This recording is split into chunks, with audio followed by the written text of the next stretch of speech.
Auto தூக்கிட்டு வந்தீங்களடா? Auto தூக்கிட்டு வந்த ஒரு பிரச்சனையா சார்? இங்க ஒருத்தன் இந்த ஆண்மகனின் மனசையே தூக்கிட்டா நியாயத்தை கேளுங்க சார். என்னோட 5 வயசுல இருந்து அறியா பருவத்துல வார்த்தைக்கு வார்த்தை மூச்சுக்கு 300 தடவை மருமகனே மருமகனேன்னு கூப்பிட்டு இந்த பிஞ்சு நெஞ்சில காதலை வளர்த்து இப்படி நிக்க வச்சிட்டியே மாமா. உங்கள் அப்பா கூட அந்த பிள்ளைய மருமகளே மருமகளேன்னு தான் கூப்பிடுவாரு.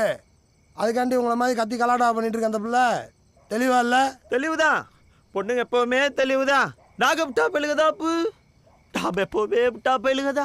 அப்பா இவன்ட்லாம் நீங்க எதுப்பா பேசிட்டு இருக்கீங்க? உள்ள போங்க. வாடி வாடி வாடி தமிழோட திருமகளே, எங்க அம்மாவோட மருமகளே. என்னடி நினைச்சுக்கிட்டு இருக்க? லவ் பண்ற மாதிரி பாப்பீங்களா, லவ் பண்ற மாதிரி பேசுவீங்களா? இப்போ எங்க அப்பாவுக்கு பிடிக்கல, எங்க ஆட்டுக்குட்டிக்கு பிடிக்கலன்னு சீனா போட்டா விட்டுருவோமா? ஏய், எனக்கு நியாயம் கிடைச்சா உன்னுடைய என்னடா தண்ணி போட்டு வந்து தகராறு பண்றீங்களா? சருப்பத்தை குடிச்சிட்டு வந்தா தகராறு பண்ணுவாங்க. மரியாதையா போய்